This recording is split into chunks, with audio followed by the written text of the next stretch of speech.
The briefing room was windowless, buried 3 levels below Naval Base San Diego. Commander James Harrison stood at the head of a polished oak table, reviewing documents that made his blood run cold. The room smelled like stale coffee and the faint ozone tang of classified equipment. Fluorescent lights hummed overhead with a persistent drone that seemed to emphasize the gravity of what was about to be discussed. His team, 8 of the most lethal men in the United States Navy, sat around the table in tactical gear, waiting. They'd fought through Yemen, conducted operations in Pakistan, extracted hostages from impossible situations. They were accustomed to dangerous briefings. This one felt different. Commander Harrison opened the sealed folder stamped with black and red security classifications. The first document contained satellite imagery of a coastal compound in the Horn of Africa. The structure was fortress-like, built into rocky terrain that made conventional assault nearly impossible. Supply lines were minimal. Defenses were sophisticated. But the real problem wasn't the architecture. It was what this building contained. 3 months ago, we had assets tracking a high-value target here, Harrison began, pointing to the compound. Dr. Hassan al-Rashid, former nuclear scientist, defected from Iran's weapons program 2 years ago. He was working for us, feeding intelligence about Iran's nuclear capacity, delivery systems, everything we needed to understand their strategic intentions. Harrison paused, letting that settle. 2 weeks ago, intelligence suggests he was captured by a private military organization working for elements hostile to U.S. interests. He's being held at this location. Lieutenant Marcus Webb leaned forward, his weathered face creasing with concern. Webb had served with Harrison for 6 years. He'd lost buddies in ambushes, extracted civilians from war zones, survived things that still haunted his dreams. "How certain are we about the intelligence?" Webb asked. It was the right question. 70% confident, Harrison replied honestly, which means 30% certain we're walking into a trap designed specifically for us. Petty Officer First Class Ryan Chen, the team's communications specialist, whistled low. "That's a hell of a margin of error, sir." "It gets worse," Harrison continued, clicking to the next image. The screen displayed a tactical map with 2 red X marks, locations where previous extraction attempts had failed. "We sent Team 3 in 6 weeks ago. They inserted cleanly, approached the compound, encountered unexpected resistance patterns, and extracted without the target. Command wanted to try again immediately, so we deployed Team 7 4 weeks later. Same result. Both teams came back alive, but the objective was not secured. Both tactical leads reported the same anomaly. The enemy seemed to anticipate their approach vectors. Their defensive positions were optimal for countering the exact insertion strategy used." The room fell silent. Any SEAL would recognize what Harrison was describing. Someone inside the loop was feeding intelligence to the other side, or the other side had capabilities far exceeding standard military intelligence analysis. "Are we looking at a leak?" asked Sergeant Derek Martinez, the team's medic and weapons specialist. His question hung in the air like a grenade with the pin pulled. "Possible," Harrison admitted. "Or possible the target location has more advanced surveillance than our intelligence indicated. Possible they're using asset networks we haven't mapped. Possible they simply anticipated our doctrine." He paused. "Command has decided to try a third approach. New team, new strategy, new operational paradigm." Chief Petty Officer Thomas "Gunny" Garrett, the oldest man in the room at 44, had been silent until now. Gunny had served in 3 wars, trained replacements for a decade, buried more good men than he cared to remember. His voice, when he spoke, carried the weight of experience. "You're about to tell us something that makes the failure rate irrelevant, aren't you?" Harrison nodded slowly. "We're being assigned an attached operative, an intelligence officer, someone with specialized knowledge and capabilities that don't exist in standard command structure." He opened another folder, this one even more heavily redacted. This is where it gets classified beyond normal parameters. Every man in that room had security clearances. They worked with classified information regularly. But there were levels of classification that existed in shadowy spaces, information that was compartmentalized so thoroughly that even high-ranking officials sometimes didn't have access. This was that level. Operative's codename is Falcon, Harrison continued. I'm authorized to tell you that much. I'm authorized to tell you she has a 100% mission completion rate across 47 operational deployments. I'm authorized to tell you that 0 personnel under her command have been killed or captured in the field. Beyond that, Harrison held up the heavily redacted file. The file is essentially blank. No photograph, no real name, no operational history, no biographical data, nothing. Webb sat back in his chair, running a hand through his hair. We're working with a woman. That's what the intelligence indicates, Harrison said flatly.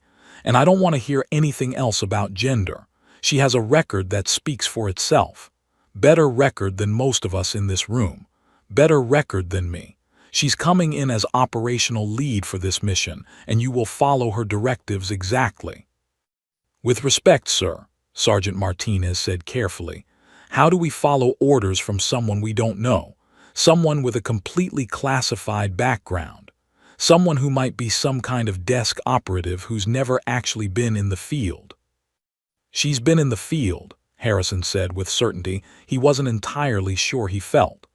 That much is clear from the methodology descriptions in her file, and you follow her directives because I'm ordering you to, and because the last 2 teams had conventional leadership structure. This time, we're trying something different, someone different. The meeting continued for another 30 minutes. Harrison walked them through what little he knew about the compound, the defensive positions, the estimated personnel. But the real briefing, the important briefing, had already happened. They knew their commander had been given an operative with a legendary record and a classified past. They knew this mission was important enough to warrant cutting through normal command hierarchy. They knew that failure was becoming catastrophic for operational credibility. As the men filed out of the briefing room, Harrison noticed the dynamic had shifted. The easy camaraderie that had existed minutes earlier had been replaced by something more cautious. These men had trained together for years. They trusted each other with their lives.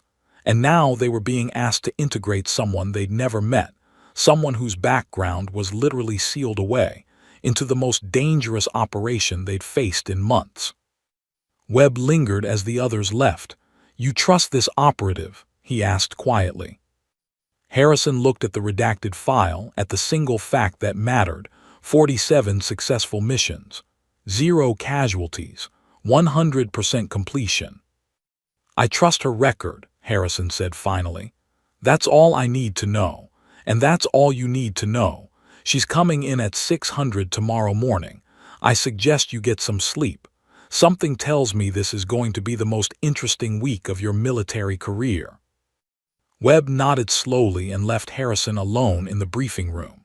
The commander stared at the satellite imagery of the compound, then at the redacted file with the single code name that had become legend in circles most people didn't know existed. Falcon. By this time tomorrow, his team would know her. They'd trust her, or they'd die questioning her decisions. Commander Harrison closed the file and turned off the lights. She arrived at 5:58 hours, 2 minutes before dawn briefing, which meant she'd either been waiting outside or had a clock that ran ahead of official time. Commander Harrison noticed the precision immediately. Most people arrived at briefing at 600 on the dot or slightly late, padding in with coffee, adjusting to the day's rhythm. Not this woman. She walked into the Tactical Operations Center carrying nothing. No briefcase, no digital pad, no coffee. Just a worn leather satchel that had seen decades of field use. Falcon was nothing like the team expected. The briefing room fell silent as she entered. Webb's eyes widened slightly.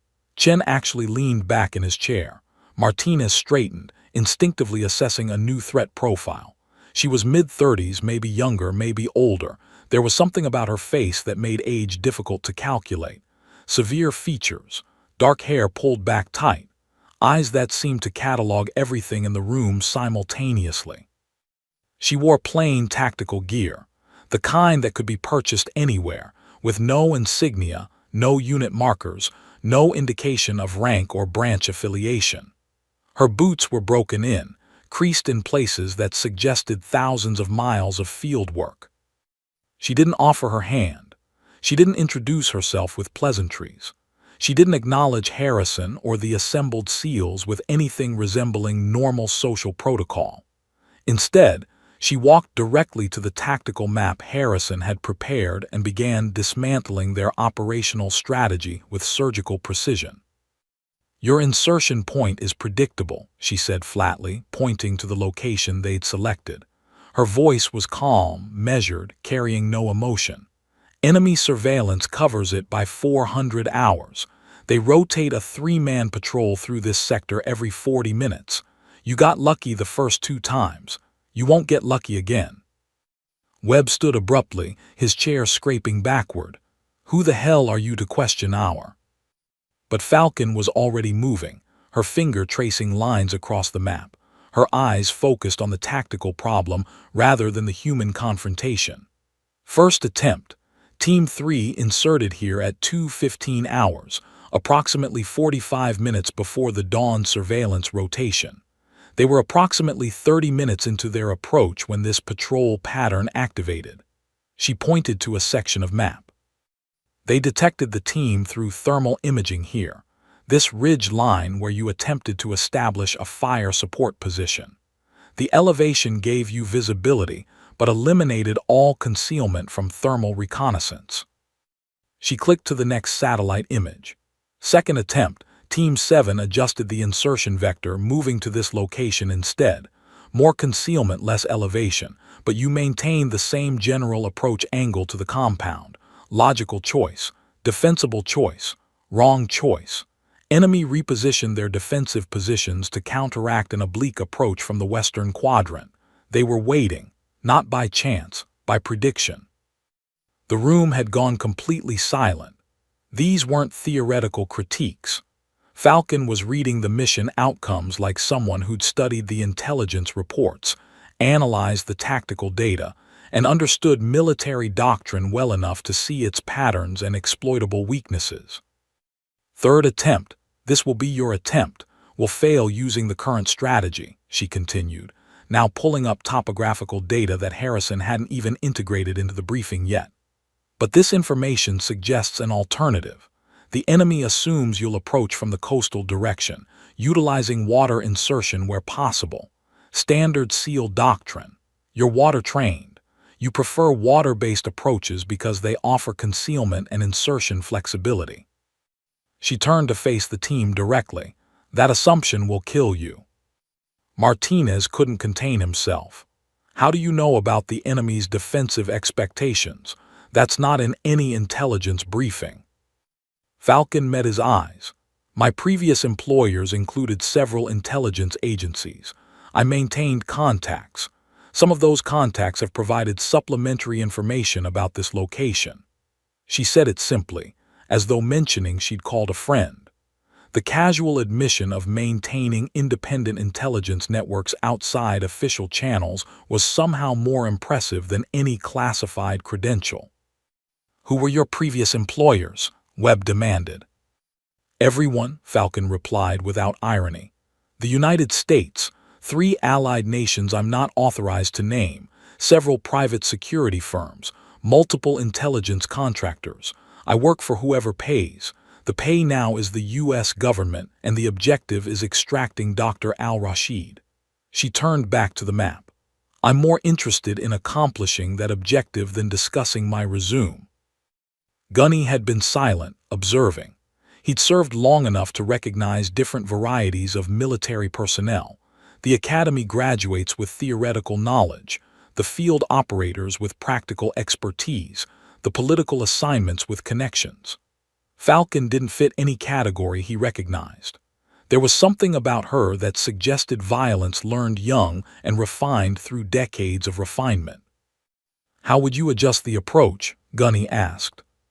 For the first time, something that might have been approval crossed Falcon's face. You approach from the interior, not the coast. The enemy monitors the ocean because water approaches are standard. They've hardened the coastal approaches. But the interior terrain, 3 miles northeast of the compound, is less developed. Local villages exist in that direction, which means the enemy maintains lower detection protocols to avoid civilian interference. You insert into the interior, approach through populated areas where your presence attracts less attention, then approach the compound from the direction they've committed fewer resources to defending. That increases civilian casualty risk, Webb objected. Marginally, Falcon acknowledged, but you're not interested in engaging with civilians. You're interested in moving through their areas without detection. Civilians provide cover, they provide camouflage, they provide normalcy that electronic surveillance interprets as background noise. She pulled up another image, this one showing local population distribution, movement patterns, community gathering areas. This data is 3 weeks old. The patterns are consistent. You move through here at 400 hours when villagers begin their morning routines. Increased ambient noise. Increased thermal signatures that obscure your movement. Increased human activity that makes detecting 7 additional heat signatures significantly more difficult. Chen was leaning forward now, genuinely interested. The logistical timeline would be completely different. Extraction route changes. Primary and secondary exfil points would need recalibration.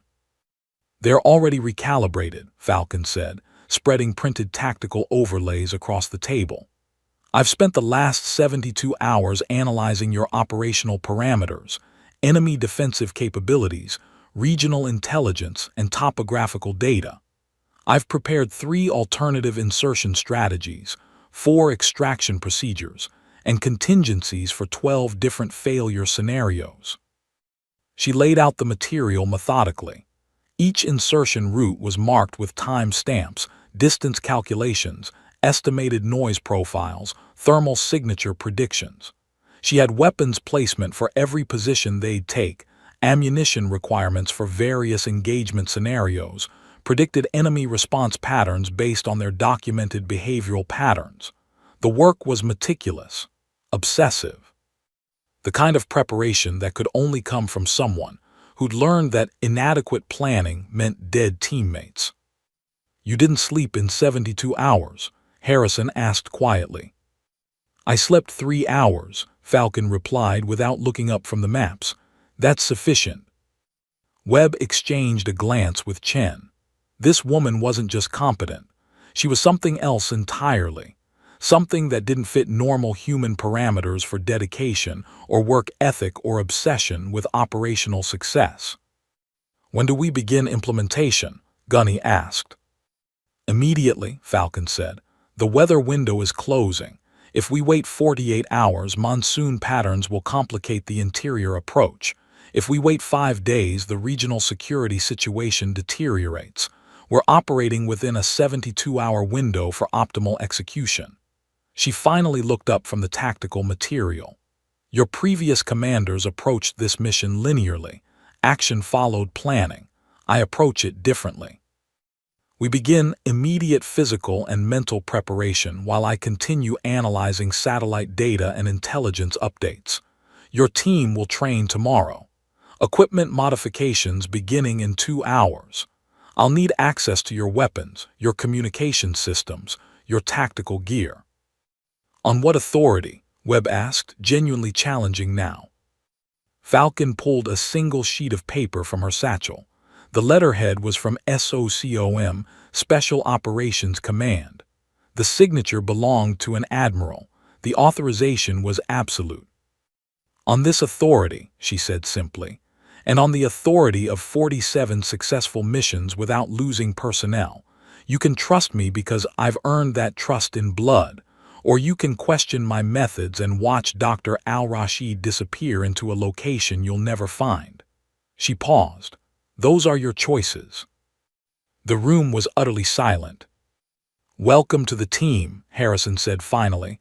What do you need first? Falcon smiled slightly, the first expression that suggested anything resembling human warmth.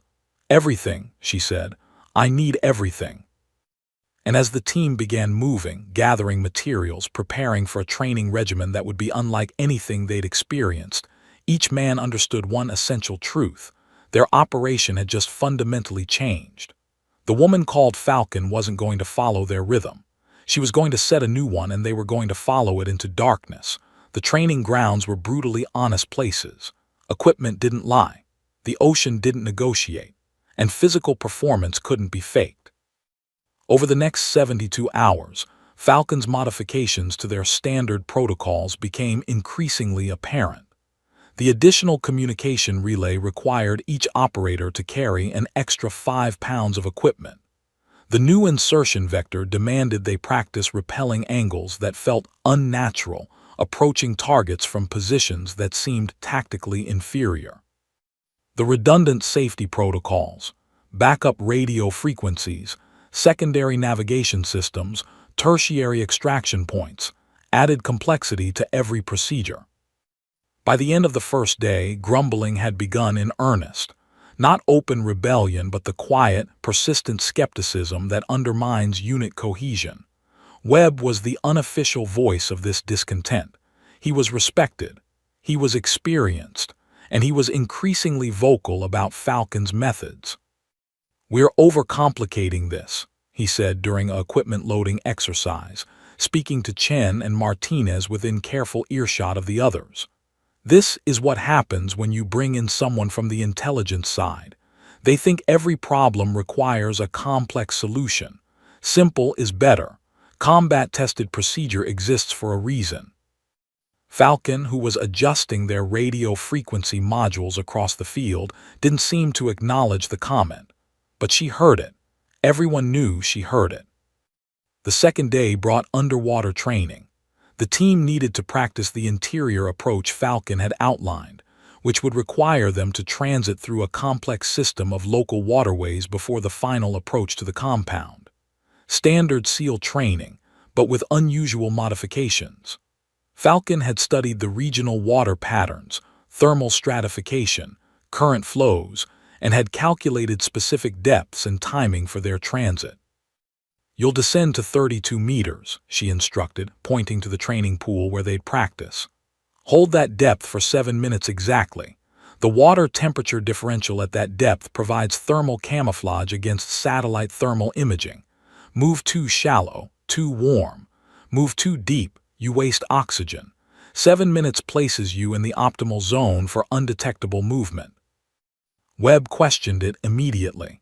32 meters for 7 minutes with full equipment load is pushing safety margins. That's technical diving territory. "Yes," Falcon acknowledged without apology. "That's the point. The enemy has technical diving capability. They've positioned personnel at standard SEAL depths, 18 to 25 meters. Deeper water is less monitored, more dangerous, yes, but less observed." "Safety protocols exist for a reason," Webb said flatly. "So do dead operators," Falcon replied. "Your choice which concerns you more." The underwater training began at 600 hours. The pool was massive, designed for deep-water operations training. Each team member entered carrying full tactical equipment, checking depth gauges, monitoring nitrogen intake. The exercise was inherently dangerous. Nitrogen narcosis at depth could cloud judgment. Equipment failures could be catastrophic. But Falcon's calculations were precise. She'd positioned safety divers, established decompression protocols, monitored every operator's vital signs. Webb went in fourth in the insertion sequence. The descent was controlled. His breathing was measured. The depth gauge confirmed he was hitting exactly 32 meters. For the first 3 minutes, the exercise seemed routine. Then something shifted. Webb's movements became erratic. Nitrogen narcosis was beginning to affect his cognitive function. The darkness of the deep water, the pressure, the alien environment, all of it was triggering the narcotic effect. He signaled distress to the safety diver. Normal procedure would have been to abort, ascend immediately, surface safely. But Falcon watched from the surface. She waited.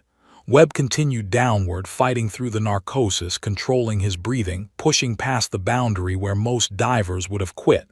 7 minutes, 8 minutes, still at 32 meters. Then, at minute 9, Falcon signaled him to surface. When Webb broke the surface, he was gasping, disoriented but alive. The safety diver surfaced beside him, confirming he was stable. Falcon was waiting at the pool edge. "That was reckless," Webb said immediately, coughing out water. "That was necessary," Falcon replied. "You needed to understand your limitation. You needed to feel what nitrogen narcosis actually feels like so you recognize the symptoms in the field and compensate. You needed to learn that you can survive conditions that seem impossible if you trust your training and control your fear. You nearly killed me to teach me a lesson." Webb's voice carried genuine anger. "I ensured you had a safety diver," Falcon said calmly. "I monitored your vital signs. I watched every aspect of your descent and ascent. I wouldn't let you die, Lieutenant. But I will push you beyond your comfort zone because staying comfortable will kill you when the mission begins." The pool training continued. Each operator went deeper than they trained before. Each experienced that moment where fear and pressure and darkness seemed overwhelming, and each emerged with a new understanding of their own capabilities. By the end of the second day, something had shifted. The skepticism hadn't disappeared, but it had been tempered with recognition. That night, Harrison found Falcon in the equipment bay, methodically checking and rechecking their tactical gear. She was meticulous about it, every radio frequency verified, every attachment point reinforced, every backup system tested. She worked with mechanical precision, moving through the checklist with the focus of someone for whom mistakes meant death. "You knew Webb would struggle underwater," Harrison said quietly, closing the bay door behind him. Falcon didn't look up from her work. "I calculated a 73% probability he would experience significant nitrogen narcosis at that depth. I also calculated a 99.7% probability he would overcome it if properly supported. And if your calculations were wrong, then he would have died, and I would have noted the error in my predictive models," Falcon replied with clinical flatness. She finally looked at Harrison. "Your men are competent, but competent isn't enough for this mission. They need to understand their own psychology. They need to confront their limitations in controlled environments so they don't confront them in combat. They need to trust me implicitly, and trust is built through surviving experiences that seem impossible." Harrison sat on a nearby equipment crate. "Where did you come from?" he asked quietly. "Not your cover story, not your official background. Where did you actually come from?" Falcon was silent for a long moment. She returned her attention to the tactical vest she was checking, running her fingers along each seam, each attachment point, with forensic attention. "I grew up in a place where decisions had immediate consequences," she finally said.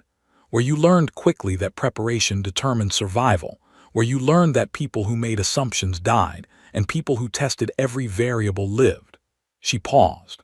"I was trained by organizations that no longer officially acknowledge my existence. I've worked in locations that don't appear on maps. I've made decisions that affected regional stability. And I've lost people I was responsible for protecting." "How many?" Harrison asked. "5, Falcon said without hesitation.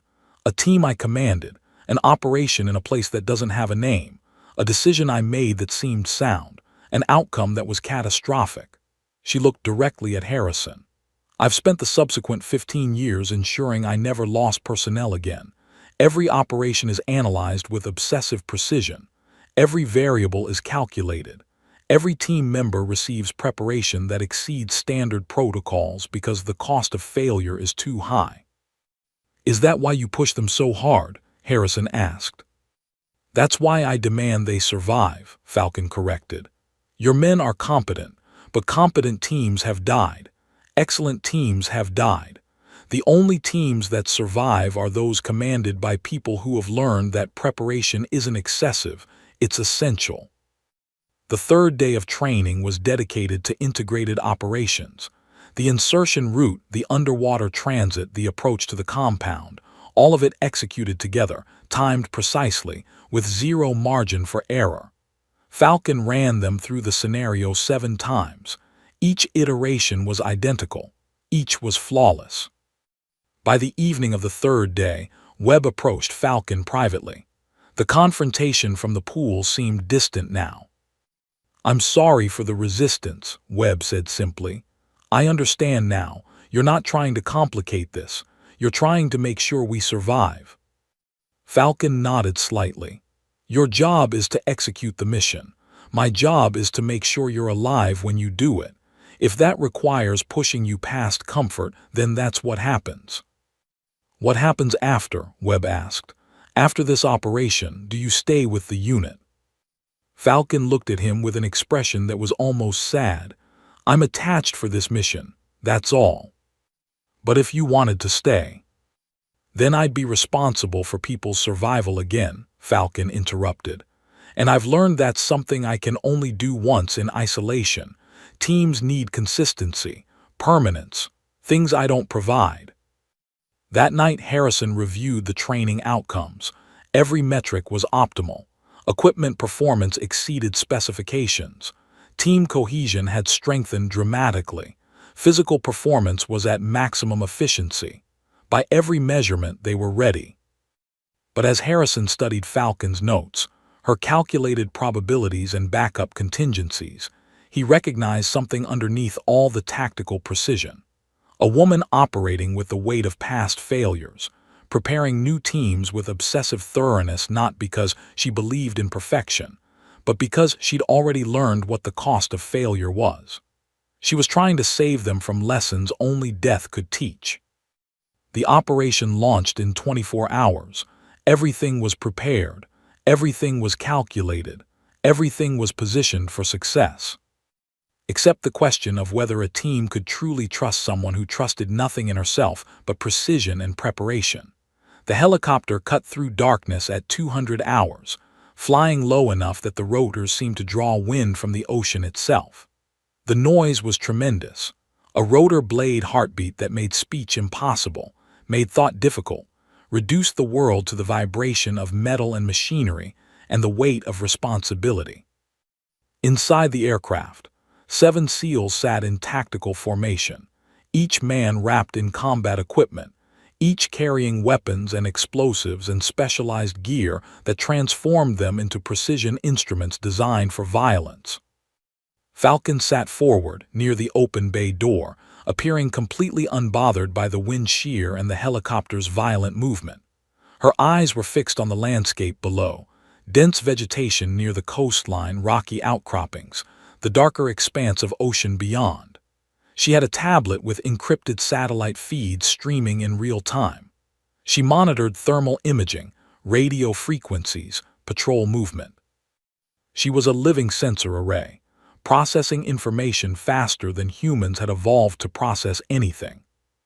Commander Harrison sat across from her, watching her watch the landscape. She told them the insertion was clean.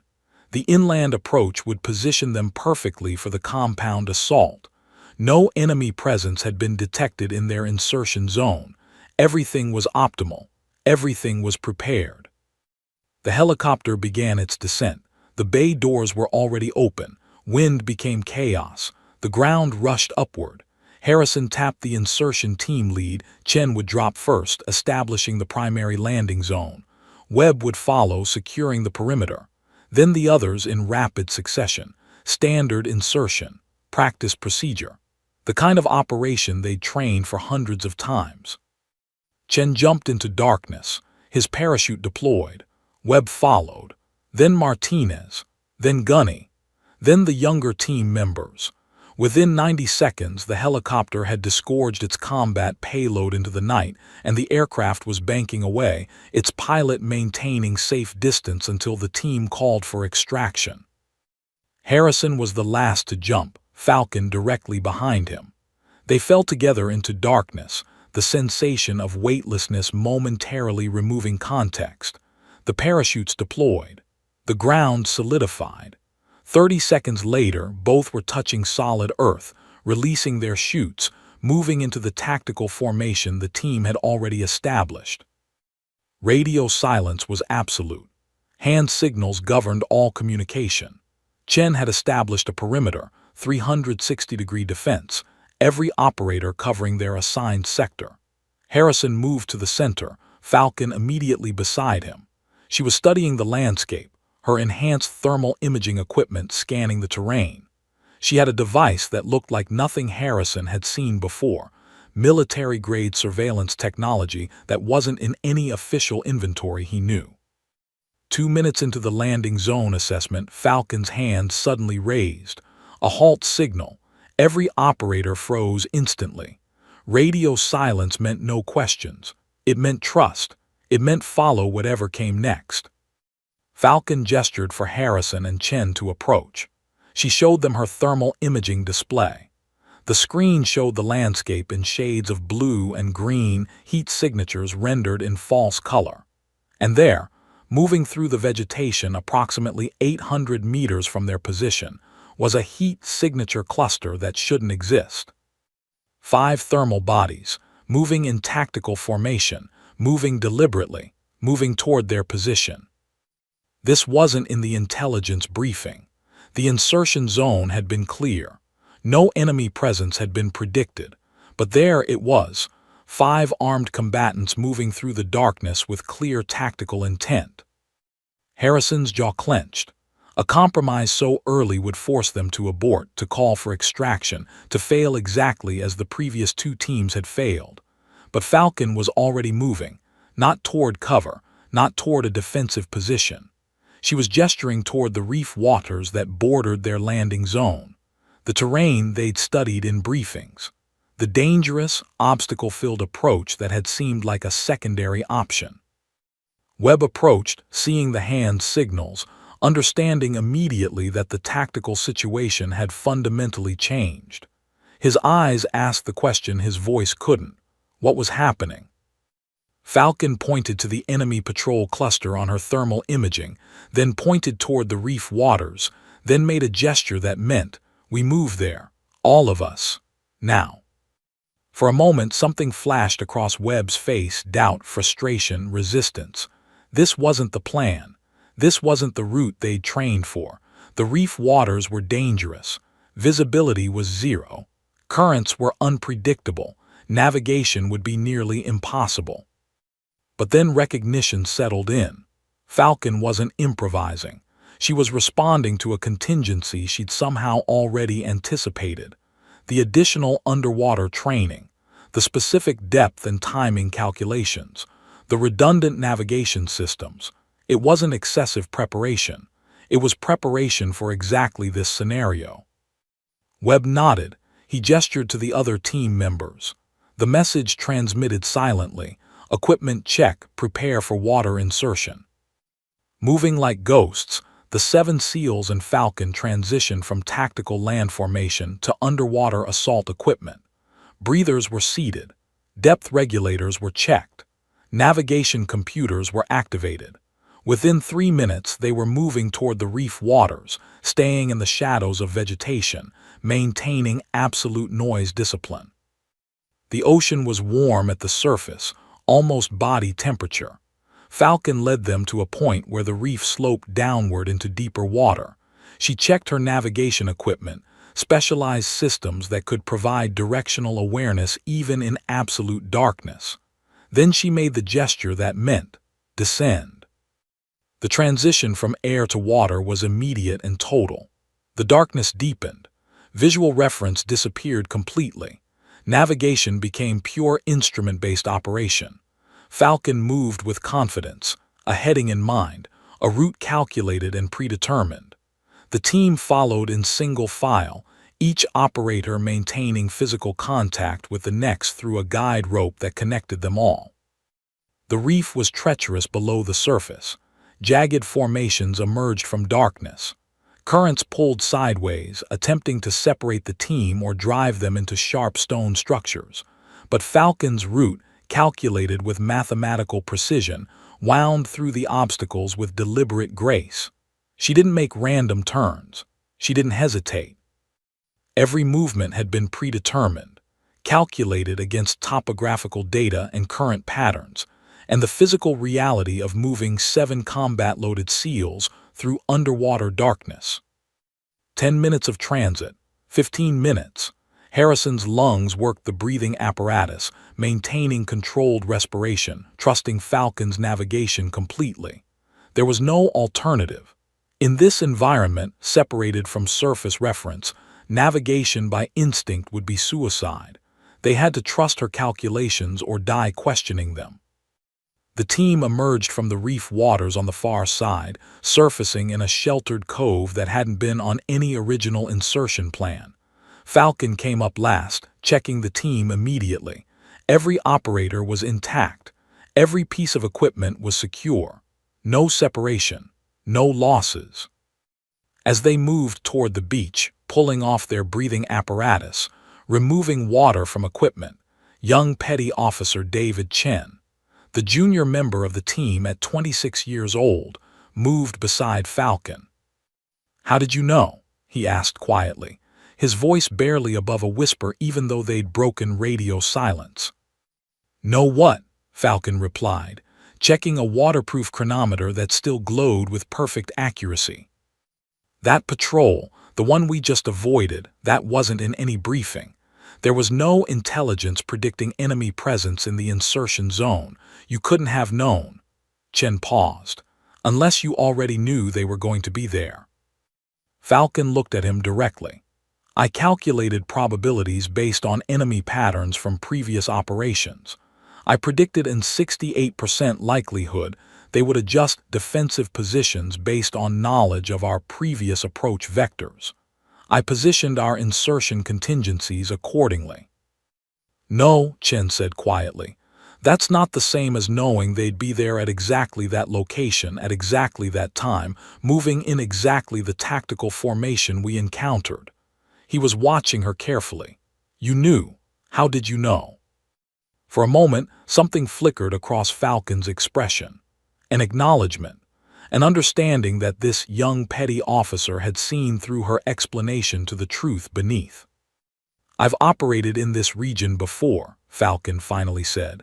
"I have contacts here who provide information that doesn't come through official intelligence channels. They warned me about increased patrols in the insertion zone." She paused. "That's all you need to know." But Chen understood more than her words conveyed. Falcon didn't just predict the enemy presence. She'd known. She'd had the information in advance. She'd positioned them specifically to avoid a threat she already knew existed. Which meant her entire operational structure, the reef water training, the specific depth protocols, the contingency positioning, had been prepared for this exact scenario days or weeks before. Which meant her preparation went far beyond standard military analysis into something darker, something that suggested she operated with information sources that existed outside official military and intelligence channels, something that suggested she knew more about this region, this operation, and the enemy than any official briefing could possibly reveal. As the team moved toward the compound through the pre-dawn darkness, Harrison noticed young Chen watching Falcon with new understanding. The legend called Falcon hadn't predicted the patrol through brilliant analysis or mathematical probability. She'd known about it because she had sources, personal contacts, information networks, relationships with people in this region, that gave her knowledge that even military intelligence couldn't access. And that knowledge, properly applied, was keeping them alive. The compound materialized through pre-dawn darkness like something emerging from a nightmare. High walls, fortified positions, guard towers positioned at optimal defensive angles. The intelligence estimates suggested 14 personnel inside. Satellite data predicted 7 guards actively patrolling at this hour. The compound housed Dr. Hassan al-Rashid somewhere inside, possibly in a basement detention area, possibly in an upper-level secure room. The team had moved into position at 4:45 hours, settling into the vegetation surrounding the compound's perimeter. Falcon conducted a final surveillance scan with her advanced thermal imaging equipment. Her eyes moved across the screen methodically, cataloging heat signatures, identifying positions, mentally constructing a three-dimensional map of the compound's interior layout. She looked at Harrison and made a gesture that meant, "Ready." Harrison signaled Chen. Chen signaled Webb. The message propagated silently through the team. The operation commenced at 4:46 hours. Webb and Martinez approached the eastern wall, the section Falcon had identified as having the poorest defensive coverage. Their job was establishing the primary breach point. Charges were minimal, calculated to create an opening large enough for operatives to move through without triggering secondary security systems. The wall exploded inward with controlled violence. Dust erupted. Alarms remained silent. Chen led the first assault team through the breach. Weapons raised, movement precise. The first guard, positioned inside the courtyard, negligent in his attentiveness, never saw them. He simply ceased existing, not with violence, not with excessive force, just the application of professional efficiency. The second guard emerged from the main building's eastern door. His rifle came up. Chen was already moving, already projecting Chen's trajectory, already positioning himself for optimal engagement. The second guard also ceased existing. But then the contingency nobody had anticipated occurred. A communication frequency activated. Alarms sounded. The compound's secondary defense systems engaged. The detention area, where intelligence suggested Dr. Al-Rashid was being held, locked down with electromagnetic security measures that couldn't be breached without the correct access codes or approximately 3 minutes of explosive work. They had maybe 90 seconds before reinforcements arrived. Harrison was assessing options when Falcon moved. She didn't wait for authorization. She didn't ask permission or discuss strategy. She simply moved toward the main building's central corridor with the kind of purpose that suggested she'd already made calculations about optimal response. What happened next would remain etched in every operator's memory for the rest of their career. Falcon moved through the compound's interior like something that wasn't bound by normal human limitations. 3 guards emerged from a side corridor, an unexpected defensive team that hadn't been represented in the intelligence briefing. Falcon didn't retreat. She didn't call for backup. She advanced. The first guard had his rifle raised. Falcon moved laterally, a movement so fast it seemed to negate physics, and the guard's rifle discharged uselessly at the space where she'd been milliseconds earlier. She closed the distance in 2 explosive steps. The first guard was disabled permanently and efficiently. The second guard attempted to pivot to track her movement. Falcon was already past him, already behind him, already executing a technique that left him unconscious on the floor. No killing blow, no excessive force, just the application of professional violence by someone operating at levels of capability that exceeded standard military training. The third guard dropped his rifle and attempted to run. Falcon caught him at the corridor's end before he traveled 8 meters. The encounter lasted 3 seconds. The guard was neutralized. His rifle was secured. His body was positioned out of immediate sight line. Webb watched this unfold with the expressions of a man witnessing something that transcended normal tactical engagement. This wasn't military doctrine. This wasn't standard special operations procedure. This was something else entirely. Falcon reached the detention area's electronic lock. She examined the security panel with clinical precision. She produced a device from her tactical vest, something that looked like nothing military or commercial, and connected it to the lock mechanism. The panel began displaying code sequences. Security protocols attempted to resist the intrusion. The device continued working anyway, methodical and unstoppable. 60 seconds, the detention area door unlocked. Inside, secured to a reinforced chair, was Dr. Hassan al-Rashid. He appeared intact, though the intelligence asset bore signs of interrogation, bruising, dehydration, the psychological weight of captivity. Falcon approached him quickly. "You are Hassan al-Rashid?" she asked quietly. The man nodded mutely. "I'm your extraction. Stand if you can." The scientist stood unsteadily. Falcon supported his weight and began moving him back toward the extraction point. But the contingency was compounding. Additional guards were converging on their position. Falcon's advanced thermal imaging was tracking movement through the compound. 6 guards, then 8, then potentially more arriving from outside the perimeter. Chen was laying suppressive fire. Webb was coordinating fallback positions. Martinez was establishing a secondary breach point. But the operation was deteriorating from controlled extraction into a fighting retreat.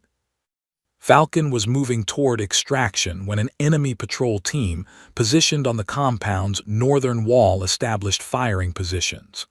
The team was caught in open courtyard, exposed, vulnerable, with Dr. al-Rashid unable to move quickly enough to maintain tactical formation. That's when Falcon made a decision that nobody expected. She transferred support of Dr. al-Rashid to Chen, then moved toward the enemy fire position. She advanced directly into incoming rounds, not running for cover, not seeking concealment, but moving with calculated trajectory that positioned her between the team and the threat. She returned fire with precise accuracy. Her weapon discharged 4 times. 4 enemy combatants fell. Her weapon discharged 6 more times, engaging additional guards who'd appeared on the western section of the wall. 6 more targets eliminated with professional efficiency. She was exposed. She was vulnerable. She was operating with the kind of tactical intensity that suggested she'd spent years refining exactly these responses. "Move," she shouted, the first time any operator had heard her voice raised in command. The team moved. The extraction point was 200 meters away. The path was controlled chaos, Chen supporting Dr. al-Rashid, Webb laying covering fire, Martinez moving with the team while maintaining defensive positions. Falcon was falling back in tactical retreat, ensuring no follow-up assault teams could establish effective engagement angles. Enemy reinforcements were incoming. Harrison could hear them now, vehicles approaching the compound from the north and east. The thermal displays showed additional military personnel moving toward interception positions. The extraction window was closing. The helicopter was inbound. The pilot had received the abort signal, then the continuation signal, then the emergency extraction signal. The aircraft was now approaching hot, meaning it would land in contested zone and extract the team under potential fire. 100 meters. Falcon was still providing suppressive fire, still ensuring no enemy combatants could mount effective offensive positions. Her ammunition was being carefully rationed. 50 meters. The helicopter's rotor blades became audible. The wind shear began affecting ground operations. The aircraft descended rapidly, landing skids touching Earth with barely controlled impact. Chen and Dr. al-Rashid moved aboard first. Webb moved next, followed by Martinez and the other team members. Falcon was moving backward, maintaining fire discipline, preventing enemy advance until the last possible moment. She was the final operative to reach the helicopter. As she jumped aboard, enemy vehicles were entering the compound's main gate. Rounds tore into the helicopter's fuselage. Sparks erupted from punctured metal. But the aircraft was already ascending, already gaining altitude, already transitioning from hover to forward motion. In the helicopter's dim interior lighting, every operator was staring at Falcon with expressions of profound recognition. They'd known she was legendary. They'd heard the stories, but they'd never actually witnessed the reality until this moment. She'd moved through that compound like death made tactical. She'd eliminated threats with lethal precision. She'd done things operationally that exceeded standard training parameters. She'd proven her legend wasn't mythology. It was earned skill refined through decades of experience in places that had no official names. Dr. Al-Rashid was secured. The extraction was successful. The team was intact. And the woman called Falcon sat silently, checking her ammunition count and monitoring the thermal imaging display showing their tactical situation, as though moving through a hostile compound and eliminating 8 combatants was simply another day at work. Webb found himself unable to stop looking at her. This was why she was a legend. This was why 47 missions had been completed without casualty. This was why everyone in military intelligence whispered her codename with respect bordering on fear. As the helicopter carried them toward safety, Harrison realized something fundamental had shifted in his understanding of who Falcon actually was. She wasn't just an operative. She was a weapon, a precision instrument designed by years of violence and refinement into something that functioned at levels beyond normal human capability. And somehow, impossibly, she was trying to teach his team to survive in a world where people like her existed. The safe house was a concrete structure 15 kilometers inland, positioned in a location that officially didn't exist. The interior was sparse: equipment storage, sleeping quarters, a central operations area with secure communications. The extraction team had arrived at 8:12 hours. Dr. Al-Rashid was being processed by intelligence handlers in a separate location. The SEAL team was transitioning from active combat to post-mission status. But no one could transition, not after what they'd witnessed. The debrief started formally enough. Harrison conducted the standard after-action review timeline of events, tactical execution, contingency responses, equipment performance. Everything was documented. Everything was analyzed. Everything was processed according to military protocol. Then Webb asked the question that would unravel everything. "How did you know about that patrol?" he said directly, his voice cutting through the formal debrief atmosphere. "The one we avoided during insertion. That thermal signature cluster wasn't in any intelligence briefing. It shouldn't have existed." Falcon was reviewing tactical footage on a secure monitor. She didn't look up from her work.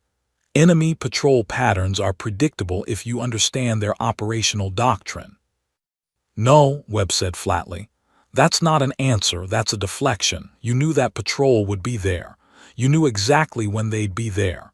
You knew their tactical formation. You didn't predict it, you already knew it."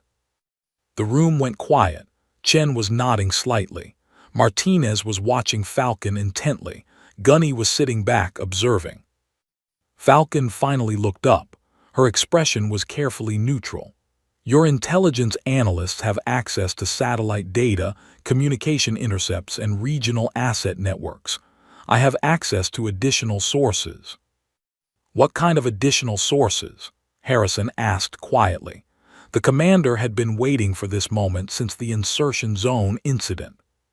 Falcon closed the tactical footage and turned her full attention to Harrison. There was something in her eyes, a calculation happening in real time, an assessment of how much truth to reveal and how much to withhold. "I've operated in this region extensively," she began carefully. "Prior to my attachment with your team, different operations, different objectives. I maintained contact with local intelligence assets, people with knowledge of regional security situations. Those contacts provided warning about increased patrol activity in the insertion zone." "How extensive?" Harrison pressed. "How many prior operations?" 7, Falcon replied. "In this geographic region, over a 12-year period." Webb leaned forward. 7 operations in the same region, and nobody in official military intelligence connected the dots. Nobody realized one operative had that much knowledge of a single area. "Because the operations weren't all U.S. military," Falcon answered with clinical precision. 3 were classified U.S. operations. 2 were joint operations with allied nations whose governments have since changed. 2 were contracted to private security entities. The admission hung in the air. Private security, contractors, Operating outside official military channels, Martinez actually whistled low. "You're a mercenary," he said. "I'm an operative who understands that work requires payment," Falcon corrected. "The source of payment is less important than the quality of the work." Harrison stood abruptly. "I need to talk to you privately now." He gestured toward the back office area. Falcon followed him, and the moment the door closed behind them, Harrison allowed the mask of professional composure to crack. "You've been operating in this region for 12 years, he said quietly. "You have personal intelligence assets that exceed government sources. You have access to communications networks we don't even know exist. You knew about that patrol before we inserted." He paused. "Who are you? Not your cover story, not your operational history. Who are you actually?" Falcon was silent for a long moment. She seemed to be conducting an internal debate. How much to reveal, how much to withhold, what threshold of trust had been crossed. "My name is Sarah Chen," she finally said. "That's classified information.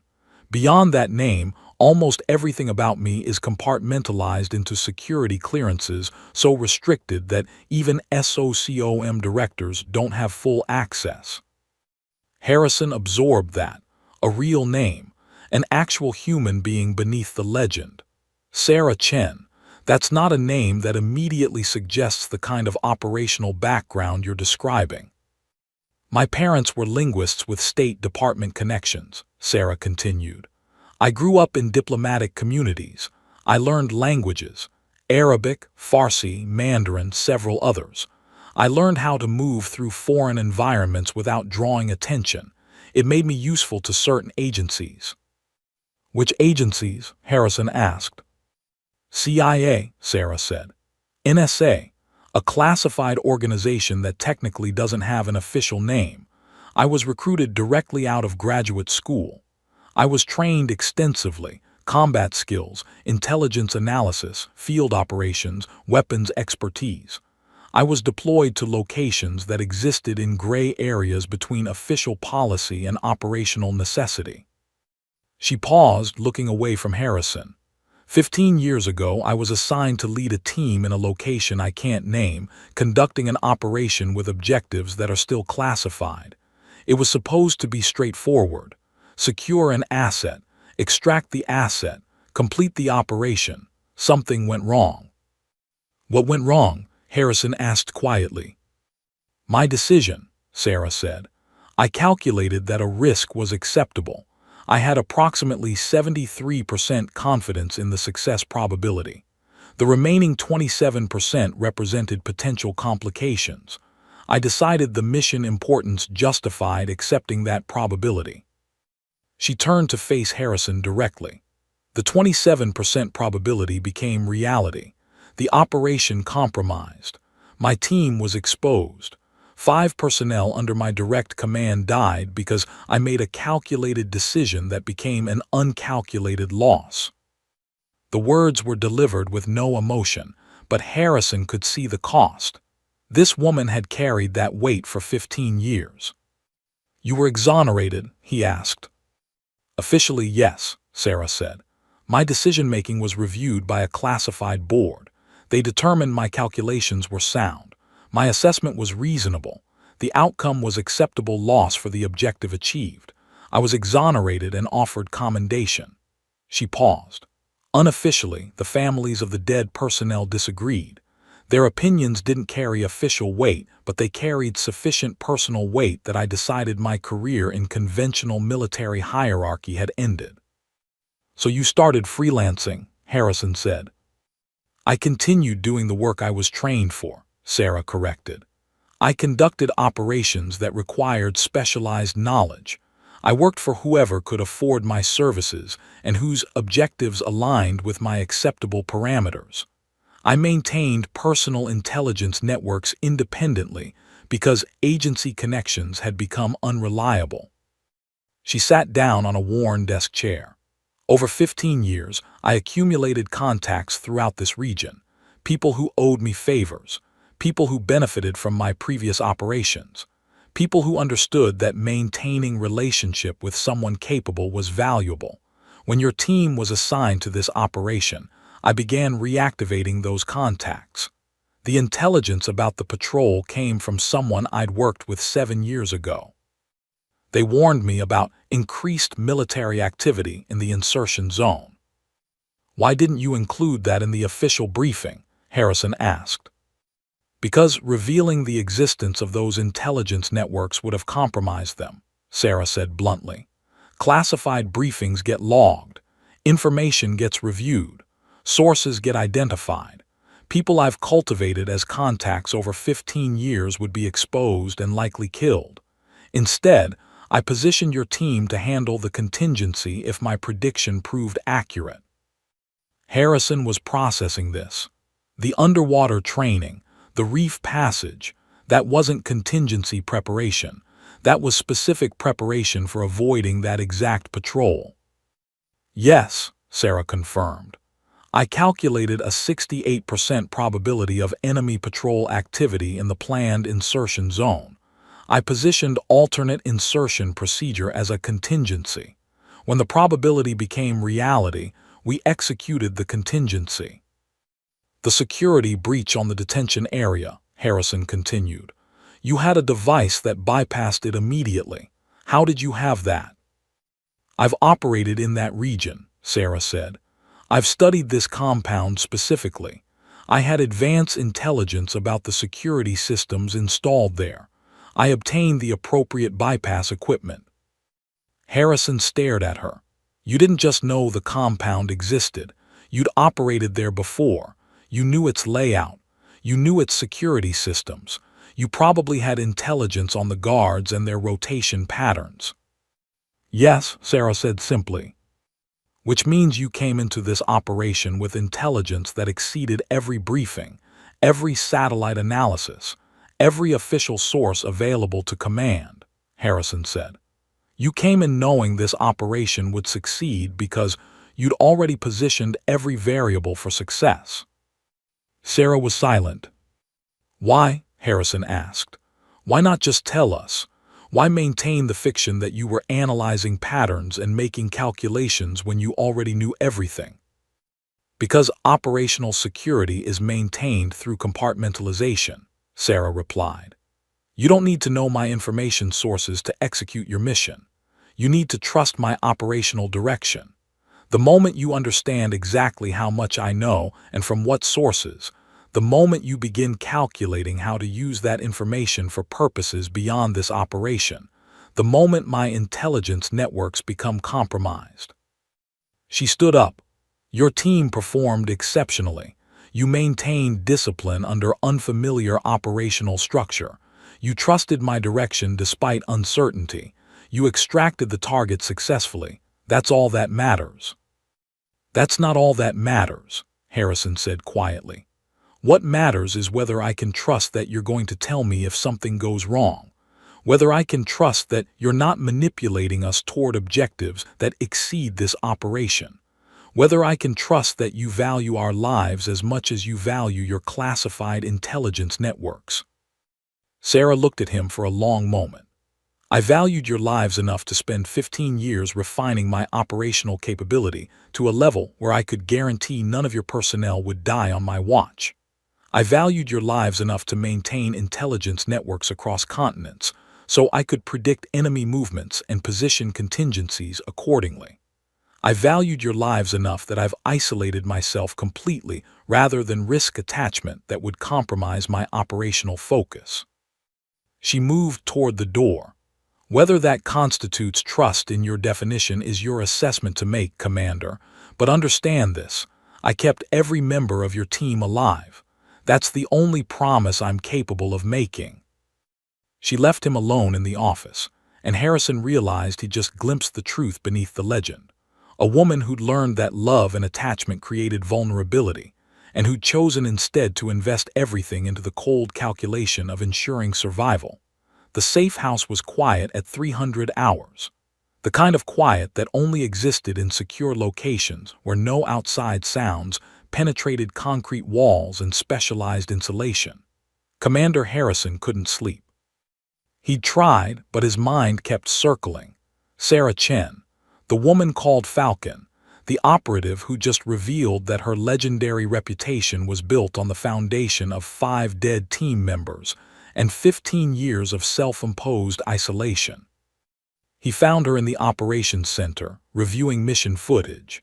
She was watching the compound extraction sequence frame by frame, analyzing her own movements with critical precision. She looked completely unbothered by the late hour, but there was something in her posture, a tension in her shoulders, a tightness around her eyes, that suggested she hadn't slept either. "You blame yourself," Harrison said quietly, closing the ops center door behind him. Sarah didn't look up from the footage. Blame requires the existence of someone else to assign responsibility to. I hold responsibility. That's different. "It's not," Harrison said, sitting down across from her. "Blame is taking responsibility and crushing yourself with it. That's what you've done. You've spent 15 years blaming yourself for a decision that your own organization exonerated." "My organization exonerated me," Sarah said, finally looking away from the screen. "The 5 families didn't. The widows didn't. The children who lost their fathers didn't. Their assessment carried more weight than any official verdict." She turned the screen off. The operations center fell into relative darkness, only the minimal illumination of emergency systems providing any light. "I made a calculated decision.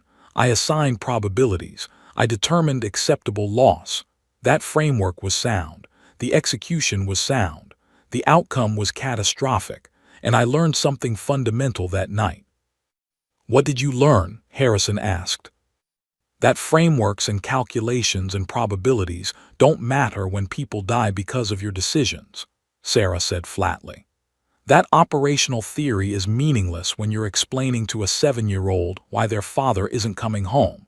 That precision and preparation don't mean anything when 5 good people are dead, because you miscalculated a 27% probability." She stood and walked to the wall map, a topographical representation of the region where they just conducted their operation. She stared at it as though the terrain could answer questions it couldn't possibly address.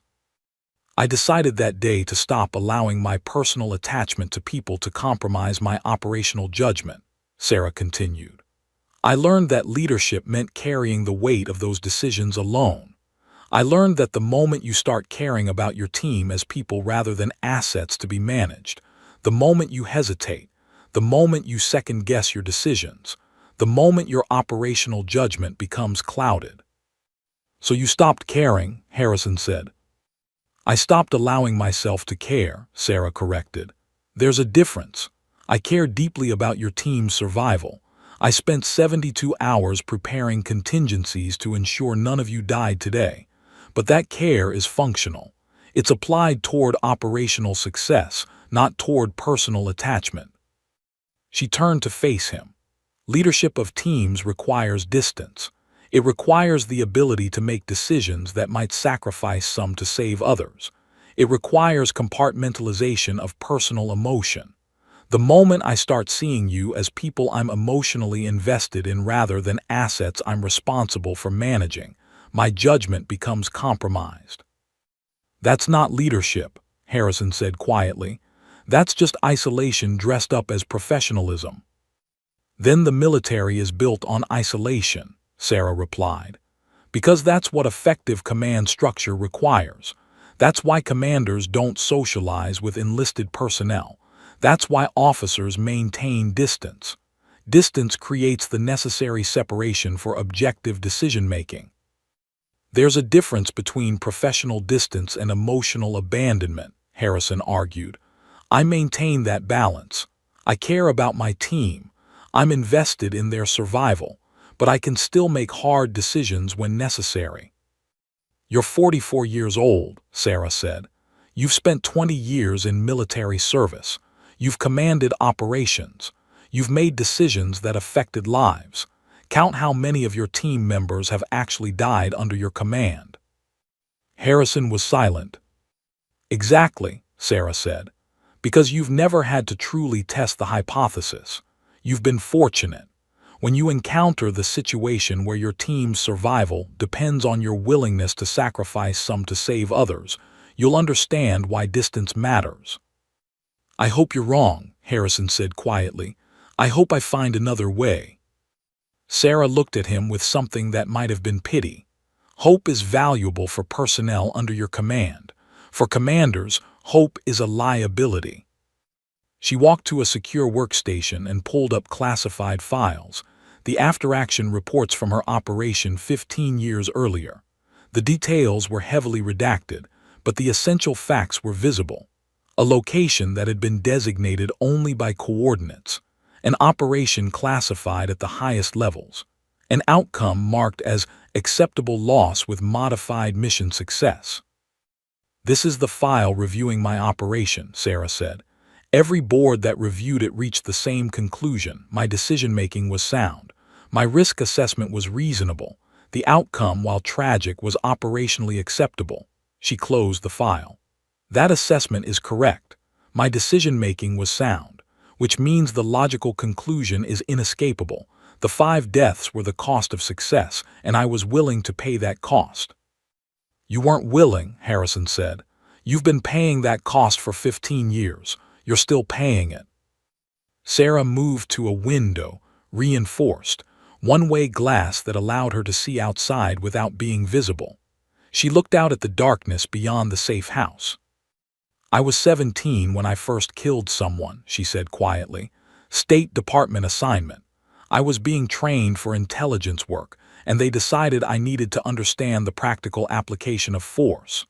The person I killed was a simulated target in a controlled environment, but the sensation was real.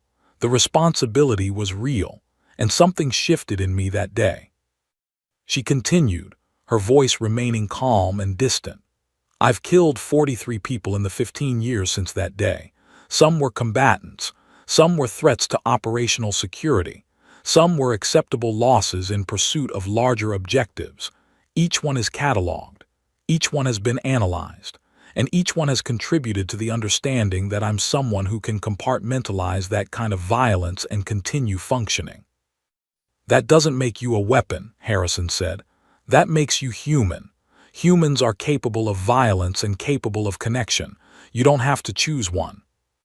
I made that choice 15 years ago, Sarah said, when I decided that 5 people were an acceptable loss. That decision removed my capacity to choose anything else.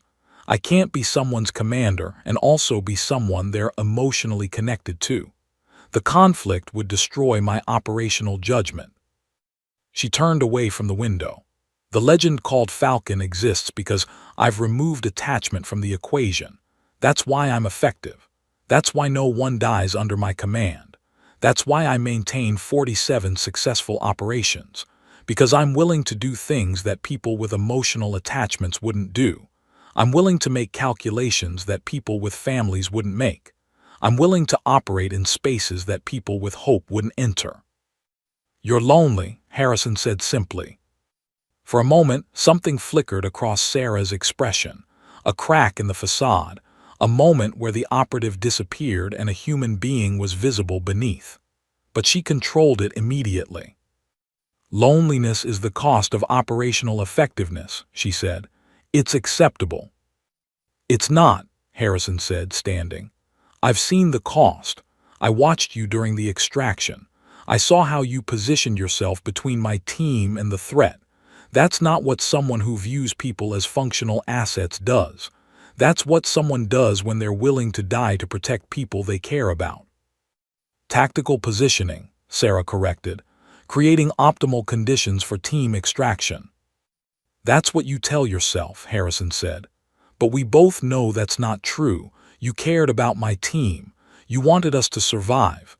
And that caring didn't compromise your operational judgment. It enhanced it. Sarah was silent. I'm not asking you to abandon your operational discipline, Harrison continued. I'm asking you to consider the possibility that attachment and effectiveness aren't mutually exclusive, that you could care about people and still make hard decisions, that the cost of the legend doesn't have to be total isolation. If I allow that, Sarah said quietly. If I accept that attachment doesn't compromise judgment, then I have to accept responsibility for those 5 deaths in a different way. I have to accept that maybe I was wrong, that maybe there was another option, that maybe I didn't have to isolate myself for 15 years. She paused. I can't accept that. The alternative, that I sacrificed 15 years of human connection unnecessarily, that's a cost I'm not willing to calculate. Harrison understood then. This wasn't about operational theory. This was about survival. Sarah had built a framework where her isolation was logically justified, operationally sound, and necessary. The moment she questioned that framework, the moment she admitted that attachment and effectiveness could coexist, the moment she acknowledged that perhaps another path had been possible, that moment would shatter her. So she wouldn't allow that moment. She would continue operating as Falcon, the legendary operative without attachment, without connection, without the vulnerability that came with caring about people beyond their operational utility. Your team performed well, Sarah said, changing the subject. They're ready for deployment as an independent unit now. You don't need me anymore. That's not why I'm asking you to stay, Harrison said. I know, Sarah replied quietly. That's why I can't. And in that moment, in the darkness of a safe house that was anything but safe for someone who'd spent 15 years building walls against the world, Harrison realized that Falcon's legend was maintained not through strength, but through systematic destruction of everything that could make her vulnerable. And somewhere deep inside, he suspected that even Sarah understood that. But understanding and being willing to change were 2 entirely different things. 1 week after extraction, the mission was officially declared a complete success. Dr. Hassan al-Rashid provided intelligence that exceeded all expectations, detailed technical information about Iran's nuclear weapons program, delivery system specifications, regional weapons trafficking networks. The information was already being processed through classified channels, distributed to allied intelligence agencies, briefed to presidential advisors. The operational success was undeniable. Falcon was already packing. The debriefing room had processed her final reports. The intelligence networks she'd activated were being documented, not for operational use, but for historical record in files that would likely be sealed for 50 years. Her involvement was being scrubbed from official accounts, her contributions attributed to specialized intelligence assets and advanced surveillance capabilities. By next month, her name would be removed from operational records entirely. She would become a ghost again, a legend whispered about in classified briefings that most people would never attend. Webb found her in the equipment bay, systematically organizing tactical gear with the same methodical precision she applied to everything. He watched her for a moment before speaking. "You're leaving today," he said. It wasn't a question. "Tomorrow morning," Falcon replied without looking up. "Transport at 600 hours. I'll be gone before breakfast." Webb was quiet. Then he approached her. "I want you to know something. When I first met you, I thought you were another agency bureaucrat imposing nonsensical protocols. I was wrong. What you did out there, what you've taught us, it's changed how I understand my job." She looked at him finally. "You performed well. You adapted to unconventional operational structure. You maintained discipline under unfamiliar command hierarchy. You're a competent operator." "That's not what I'm saying," Webb said. He paused, then continued. "I'm saying thank you, and I'm saying that maybe you don't have to be alone." Falcon turned back to her gear. "Loneliness is my operational environment. It's where I'm most effective." "Or maybe," Webb said quietly, "it's just where you're most afraid to fail again." He left before she could respond. Martinez was next. The medic brought 2 cups of coffee, black, no sugar, the way she'd taken it during training. He offered her one. "Can't sleep either?" he asked, settling onto a nearby equipment crate. Falcon accepted the coffee. "Sleep is overrated." "No, it's not," Martinez said.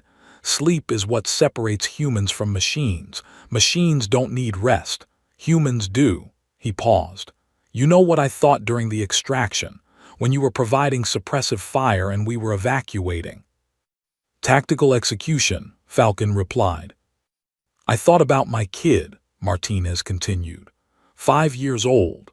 And I realized that if I died out there, someone would have to explain to him why his father didn't come home. And I realized that the only reason I didn't die was because you positioned yourself to absorb that impact instead. That's not operational efficiency. That's someone who cares. Falcon said nothing. Stay, Martinez said simply. Or at least consider it. Being part of a team, it's not a weakness. It's what makes us strong. He finished his coffee and left the empty cup on the crate beside her. Gunny was the last to find her near midnight. The old soldier moved slowly now, carrying the weight of wars and years. He sat down beside Falcon without asking permission. I've served under a lot of commanders, Gunny said. Some were brilliant tacticians, some were natural leaders. None of them were willing to take a bullet so their people could live. He paused. You did that during extraction. You positioned yourself as a shield. That's not doctrine, that's love. That's tactical calculation, Falcon corrected. Woman, Gunny said, his voice carrying decades of authority, I've been doing this job long enough to know the difference between calculation and sacrifice. You sacrificed. That means somewhere underneath all that operational theory you care, and you're trying to talk yourself into believing you don't. He stood with effort. I'm 72 years old. I've seen a lot of people die. The ones I remember best aren't the ones who followed orders perfectly. They're the ones who chose to be human, who chose to care. You've got a choice coming. I hope you make the one that lets you actually live. By 5:30 hours, the transport was arriving. Sarah had her gear packed into a single duffel bag, everything she owned, everything she needed, everything that mattered. The rest had been left behind long ago, in the wreckage of attachments she decided were dangerous. Commander Harrison found her at the safe house entrance, watching the sky lighten toward dawn. Before you go, he said, I need to make you an offer. I'm not interested in operational reassignment, Falcon replied. It's not an operational offer, Harrison said. I'm offering you a position with my team, permanent, not as attached intelligence support, as part of the unit, full integration, benefits, security clearance, everything that comes with being part of an active SEAL team. Sarah looked at him. That's not a professional offer. No, Harrison agreed. It's not. It's a personal one. These men trust you. They respect you. And if you're honest, somewhere underneath all your operational theory, you respect them. You could have a life that wasn't based on isolation and calculation. I tried that once, Sarah said quietly. 5 people died because I was distracted by that investment. Or 5 people died because you were human and faced with an impossible situation, Harrison said. But you've had 15 years to compound that loss. You've isolated yourself and told yourself it was necessary. But I watched you during this operation. I watched you choose to protect my team even when it would have been operationally efficient to minimize that investment. You couldn't help it, because underneath the legend, you're still human. Sarah was silent for a long moment. She looked away from Harrison, toward the horizon where darkness was transitioning to light. If I stay, she said slowly, if I accept this position, I would be responsible for these men's survival again. And I would be doing it while emotionally invested in their welfare. You understand what that means. If I make another wrong decision, if I miscalculate again, I would have to live with that knowledge while also having personal attachment to the consequences. Yes, Harrison said. That's what leadership actually is. That's the burden we all carry. And I think you're capable of carrying it better than almost anyone I know, because you understand the cost in a way most people never will. The transport vehicle appeared on the horizon, moving toward them. Sarah watched it approach. I'll think about it, she finally said. That's all I can commit to right now. Harrison nodded. He understood what that meant. It wasn't a yes, but it wasn't a no either. It was the first time in 15 years that Sarah Chen, Falcon, had left open the possibility of choosing something other than isolation. The transport pulled up. The driver began loading Sarah's gear. She turned to face Harrison one final time. "Your team is exceptional," she said. "They're capable of elite-level operations independently. You've trained them well. They don't need me anymore." "That's not why I'm asking you to stay," Harrison said. "I know," Sarah replied. "That's the problem. That's the reason I can't commit to anything more than thinking about it." She extended her hand. For the first time, she offered a direct physical connection. Harrison took it, and he could feel the tension in her grip, the struggle between the operative who needed distance and the human being who wanted connection. "The legend of Falcon was built on perfect operational outcomes," Sarah said quietly. "But maybe the legend doesn't have to be the only thing I am." "No," Harrison agreed, "it doesn't." She released his hand and moved toward the transport. The driver closed the rear doors. The vehicle began to move. Through the rear window, Harrison could see her watching him recede, watching the safe house, watching the team members who'd gathered to observe her departure, watching the possibility of a different life disappear behind dust and distance. The transport vanished into the morning haze. Harrison stood alone, hopping that somewhere in classified hotel rooms or safe houses across the world. Sarah Chen would allow herself to imagine what it might mean to be more than a legend, to be part of something, to be human. He didn't know if she would call. He didn't know if she would accept. But he knew that for the first time in 15 years, she was considering it. And sometimes, consideration is the first step toward transformation. Webb walked up beside him. "She's going to come back," he said. "You don't know that," Harrison replied. "Yes, I do," Webb said with certainty. "Because I watched her face when you made the offer. For just a moment there was something there, hope, fear, possibility. She's been running from that her whole life, but you gave her permission to stop." Harrison watched the dust settle on the empty road. "Whether she comes back or not," he said, "she knows someone still believes she's more than the legend. And maybe, eventually, she'll believe it too." In the distance, the transport carried Falcon toward whatever came next, toward the choice between remaining a legend or becoming human, between isolation and connection, between the operational perfection of a solitary hunter and the messy, complicated reality of being part of something larger than yourself. The choice remained hers to make, and for the first time in 15 years, she was actually considering making it.